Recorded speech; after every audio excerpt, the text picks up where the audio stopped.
All right, guys, today I want to show you one of my absolute favorite tools in Lightroom that's going to allow us to do things like this. We can take a relatively boring photo like this and really make it pop and make the colors pop out in a unique and creative way.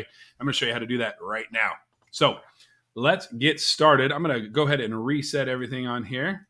Okay, and we are back to basically how this photo looked pretty much straight out of the camera. There's a few little things done on here, but nothing major for what I'm about to show you. So I always start by just doing a quick little auto adjustment, and that gets me pretty close to where I want to get going here. But when I took this photo, the sky was much more dramatic, and I remember the water looking a lot cooler. And so I want to make it look like it did in my mind when I took the photo. So let me show you how I'm going to do that with the linear and radial gradient tools. You guys, these are two of the most powerful tools in Lightroom if you know how to use them, because you can make selective adjustments to your photo.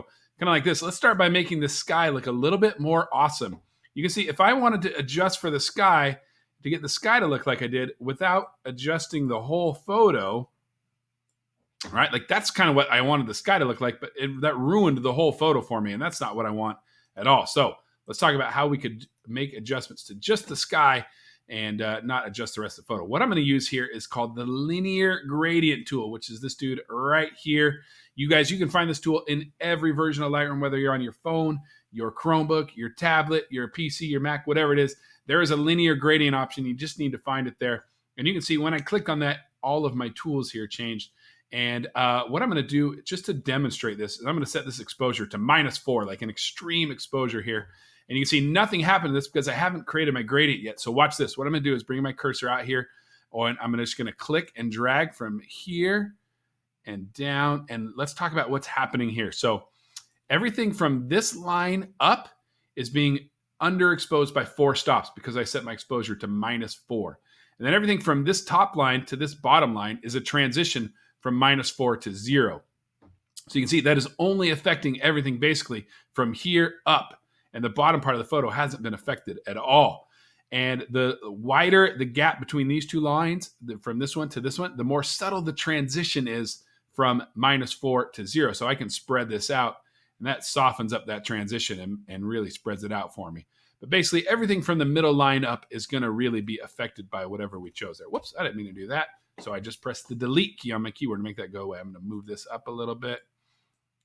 And I'm going to shrink this back down. And I wouldn't actually do my exposure of -4 like that because that looks pretty ridiculous.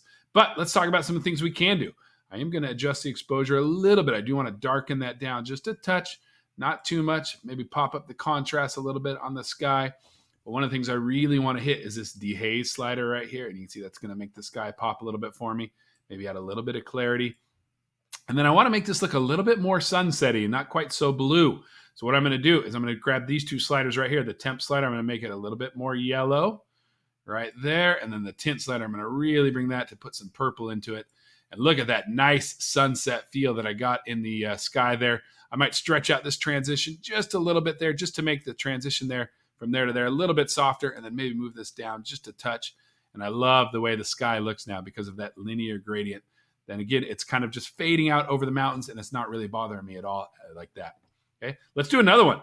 I'm going to go ahead and just click and drag from the bottom here because now I want to do the water, but I don't want to use the settings I use for the sky. So I'll right click and reset all my sliders. And for this one, I think I'm going to make it a little bit more blue because I really want the blue in that water to pop out. And I'm definitely going to crank up the texture slider just a little bit, not too far. Maybe a little bit of clarity on that water. And oh, I like the looks of that. And I might lighten it up just a little bit to bring up the exposure. Oh, I like that a lot right there. So you can do some really cool selective adjustments with the linear gradient. But let's talk about the radial gradient now. I'm going to go to that one. And that's this tool right here. And it works exactly the same. You can see these sliders are all the same for the radial gradient. But the way this works is you're going to click and drag and create a circle. And basically, by default, invert is unchecked, which means that any adjustments I make will happen inside of that circle.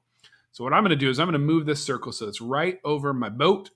And I just want to draw a little bit of emphasis to that boat. So I'm just going to lighten it up just a little bit. You don't want to do too much. You don't want to make it obvious that you brightened up the boat a little bit, but just a touch right there. And I might spread this circle out just a little bit, make it a little bit bigger, and then check out this feather slider right here, you guys. this is what's going to change the edge of the transition there. So I'll put that down to 0 so you can really see how that's a very hard edge. You can see it's bright, and then boom, it's a hard edge, and then it stops. Let me make this a little bit more extreme so you can see. There you go. Now you can really see it. So I'm going to keep my feather at 0 there until I like the brightness of the boat.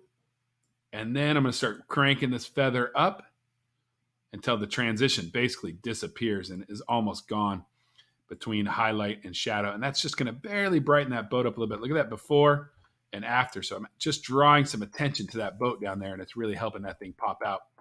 One other thing you can do with the radial gradient is, let me make a great big radial gradient here. And again, you just click right on this blue circle right there, and you can click and move this around.